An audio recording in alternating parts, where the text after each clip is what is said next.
রাজ্য সরকারি কর্মীদের জন্য আবারও বড় সুখবর। কিন্তু এবার প্রশ্ন হলো, ঠিক কত টাকা বোনাস পাবেন, কারা পাবেন, আর কারা এই সুবিধা থেকে বাদ পড়বেন? নবান্নের নতুন বিজ্ঞপ্তিতে সর্বাধিক ৭,৪০০ টাকা অ্যাডহক বোনাসের ঘোষণা করা হয়েছে। শুধু স্থায়ী সরকারি কর্মচারীরাই নন, নির্দিষ্ট শর্তে চুক্তিভিত্তিক এবং ক্যাজুয়াল কর্মীরাও এই বোনাস পাওয়ার সুযোগ পাবেন।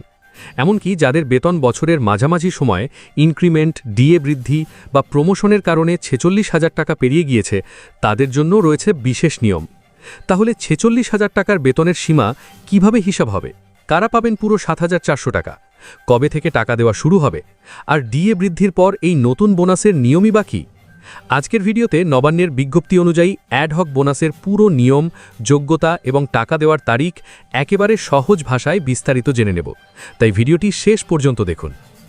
রাজ্য সরকারি কর্মীদের ফের সুখবর দিল নবান্ন। 2025-2026 অর্থবর্ষের জন্য রাজ্য সরকারি কর্মচারী, গভর্নমেন্ট এমপ্লয়ি ও সমগোত্রীয় একাধিক ক্যাটাগরির কর্মচারীদের জন্য অ্যাডহক বোনাস ঘোষণা করা হলো। বৃহস্পতিবার অর্থ দফতরের তরফ থেকে একটি বিজ্ঞপ্তি জারি করে একথা জানানো হয়েছে। তবে এই বোনাস পাওয়ার ক্ষেত্রে বেশ কিছু যোগ্যতার মাপকাঠি রয়েছে। অর্থ দফতরের বিজ্ঞপ্তি অনুযায়ী যোগ্য কর্মীদের মাথাপিছু সর্বাধিক ৭,৪০০ টাকা অবধি অ্যাডহক বোনাস দেওয়া হবে।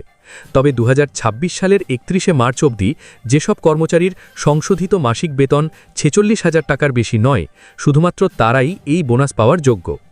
রাজ্য জানিয়েছে, 2026 সালের 31শে মার্চ অবধি যেসব কর্মচারীর প্রাক সংশোধিত বেতন কাঠামো রোপা 2009, সংশোধিত বেতন কাঠামো রোপা 2019 বা নির্দিষ্ট চুক্তির মেয়াদের ভিত্তিতে মোট মাস মাইনে, যেমন মূল বেতন, ডিএ, এনপিএ ইত্যাদি ৪৬,০০০ টাকার মধ্যে, তাদের অ্যাডহক বোনাস দেওয়া হবে। তবে মেডিকেল অ্যালাওয়েন্স, বাড়ি ভাড়া ভাতা বা অন্যান্য বিশেষ ভাতা এই আওতাভুক্ত নয়। এছাড়া যেসব কর্মচারীর বেতন বছরের মাঝামাঝি সময়ে ডিএ বৃদ্ধি, ইনক্রিমেন্ট বা প্রমোশনের কারণে ৪৬,০০০ টাকা পেরিয়ে গিয়েছে, তবে 2025-2026 অর্থবর্ষে অন্তত ৬ মাস নির্দিষ্ট সীমার নিচে বেতন ছিল, তাদেরকেও এই বোনাস দেবে রাজ্য সরকার। পাশাপাশি উল্লিখিত অর্থবর্ষে অন্তত ৬ মাস একটানা পরিষেবা দিলে বোনাস পাওয়া যাবে। ৬ মাস থেকে ১ বছরের মধ্যে কর্মরতদের আনুপাতিক হারে বোনাস প্রদান করবে রাজ্য সরকার।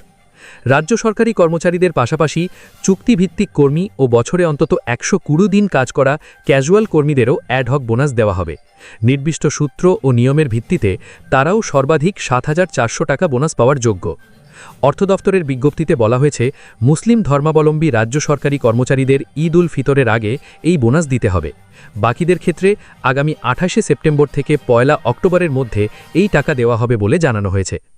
এছাড়া রাজ্য সরকার পোষিত শিক্ষা প্রতিষ্ঠান, স্থানীয় পঞ্চায়েত বা পুরসভা, স্বায়ত্তশাসিত সংস্থা ও অন্যান্য প্রতিষ্ঠানের কর্মচারীরা বিগত বছরের নিয়ম অনুযায়ী এই হারের এক্স গ্রাসিয়া বা বোনাস পাবেন। এর জন্য আলাদাভাবে অর্থ দফতরে ফাইল না পাঠিয়ে সংশ্লিষ্ট দফতরগুলিকেই সরাসরি নির্দেশিকা জারি করার অনুমতি দেওয়া হয়েছে। রাজ্যে পালাবদলের পর রাজ্য সরকারি কর্মচারীদের ডিএ এক ধাক্কায় ২০% হারে বাড়ানো হয়েছে। আগামী ১ অক্টোবর থেকে ৩৮% হারে মহার্ঘ ভাতা পাবেন তারা। এবার অ্যাডহক বোনাস নিয়ে সুখবর দিল নবান্ন।